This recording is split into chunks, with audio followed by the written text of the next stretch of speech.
In the beginning, God created the heavens and the earth. And the earth was formless and void, and darkness was over the surface of the deep, and the Spirit of God was moving over the surface of the waters. Then God said, "Let there be light," and there was light.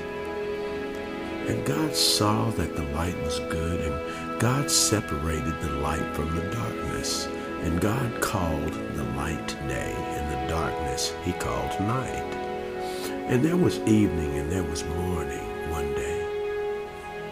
Then God said, "Let there be an expanse in the midst of the waters, and let it separate the waters from the waters." And God made the expanse and separated the waters which were below the expanse from the waters which were above the expanse, and it was so. And God called the expanse heaven.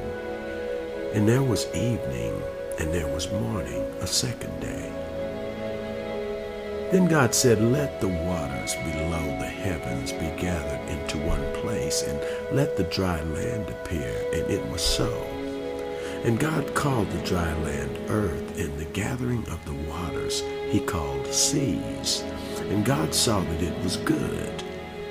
Then God said, "Let the earth sprout vegetation, plants yielding seed, and fruit trees bearing fruit after their kind, with seed in them on the earth." And it was so. And the earth brought forth vegetation, plants yielding seed after their kind, and trees bearing fruit with seed in them after their kind. And God saw it was good. And there was evening and there was morning a third day. Then God said, "Let there be lights in the expanse of the heavens to separate the day from the night, and let them be for signs, and for seasons, and for days and years, and let them be for lights in the expanse of the heavens to give light on the earth." And it was good.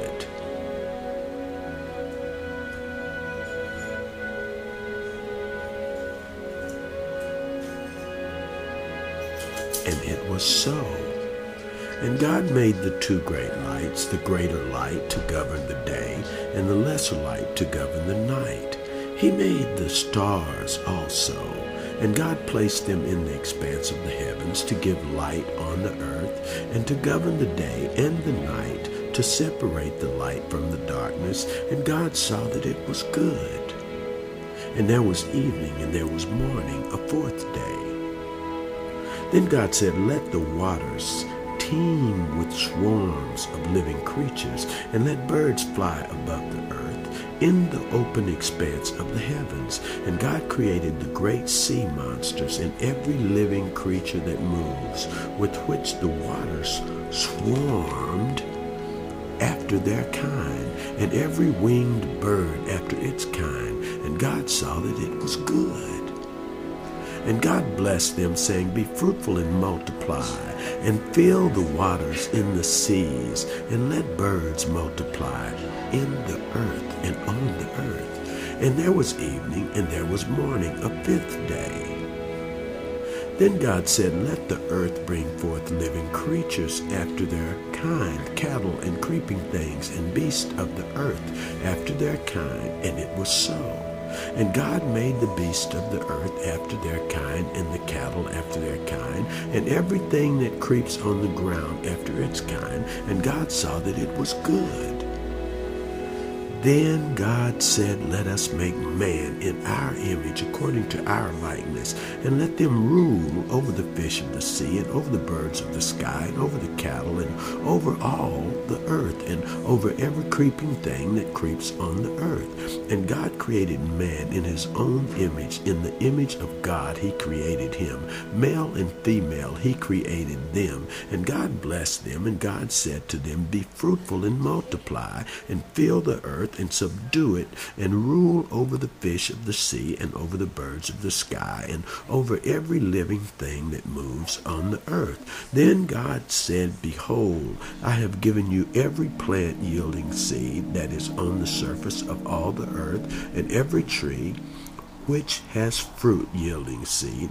It shall be food for you, and to every beast of the earth, and to every bird of the sky, and to everything that moves on the earth, which has life. I have given every green plant for food.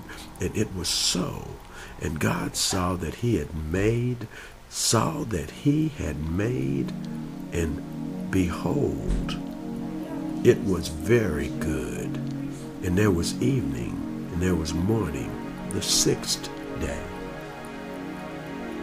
Genesis 1:1-31. The God we must see. To regain her lost power, the church must see heaven open and have a transforming vision of God. But the God we must see is not the Unitarian God who is having such a run of popularity today, whose chief claim to man's attention is his ability to bring them success in their various undertakings, and who for that reason is being KO'd and flattered by everyone who wants a favor from God. The God we must learn to know is the majesty in the heavens, God the Father Almighty, maker of heaven and earth, the only wise God, our Savior. He it is that sitteth on the circle of the earth, who stretcheth out the heavens as a curtain and spreadeth them out as a tent to dwell in, who brings out his starry host by number and calls them all by name through the greatness of his power, who sees the works of man as vanity, who puts no confidence in princes and asks no counsel of kings. This is the God we must see.